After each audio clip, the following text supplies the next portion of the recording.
Some breaking news early Tuesday morning coming out of Stillwater, Oklahoma center Brandon Garrison making his announcement that he's transferring to Kentucky. Guys, I want to get your immediate reactions to what we heard this morning. Tyler, I'll kick it off with you first. Yeah, I mean, I think this was expected when Steve Lutz was introduced. He talked about meeting with the players and giving them the pitch to sort of come back to the program, the guys that entered the transfer portal. And he said some guys have already made it clear they have no intention of coming back. I think Brandon was probably in that group that sort of already had his mind made up that he was leaving. Um, and I mean, I think it's no surprise. I think he probably had the highest potential on this team, talent wise.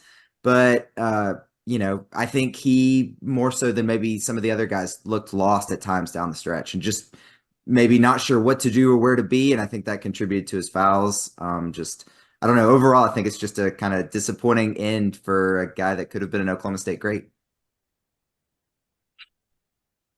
Bill.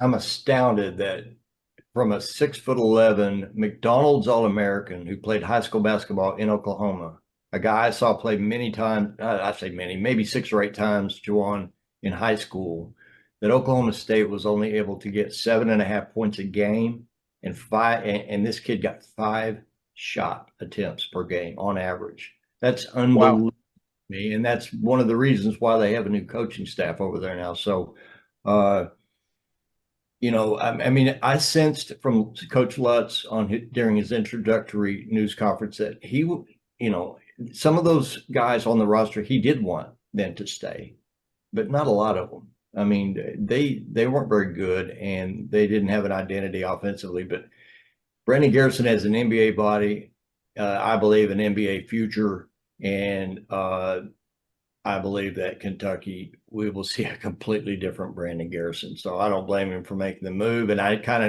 had heard what he was asking for from an NIL standpoint.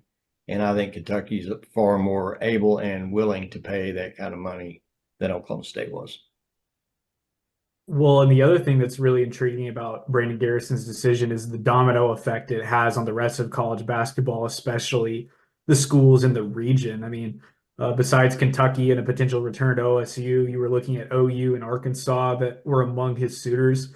He visited Arkansas over the weekend, and I kind of thought to myself, man, like they're going to have good NIL as Bill has reported for us.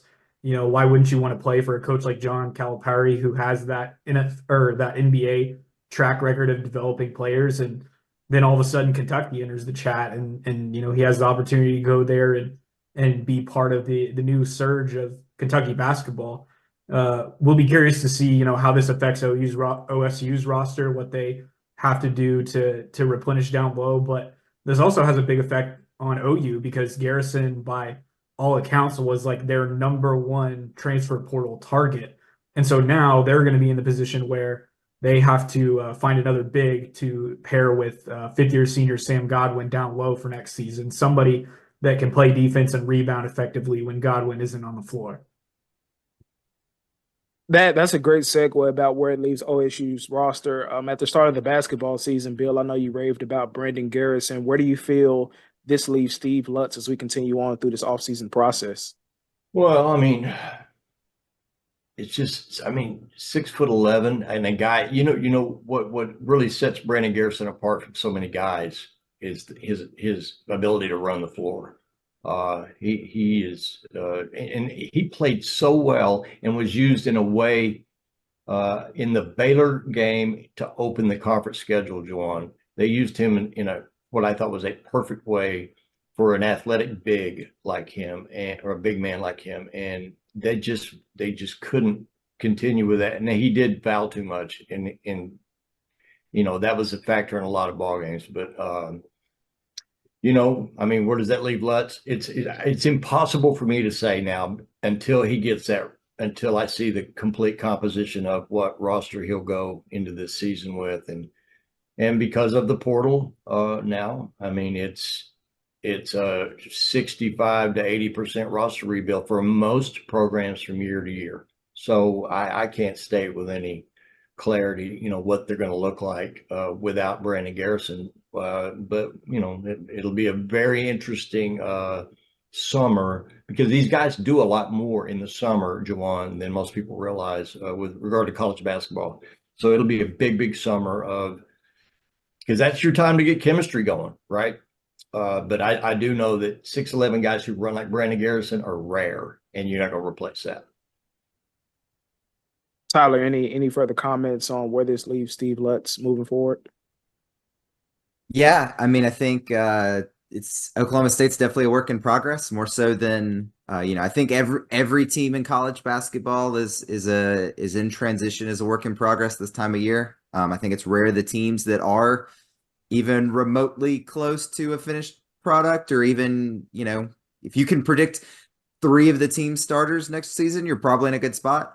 I think Steve Lutz had a great weekend.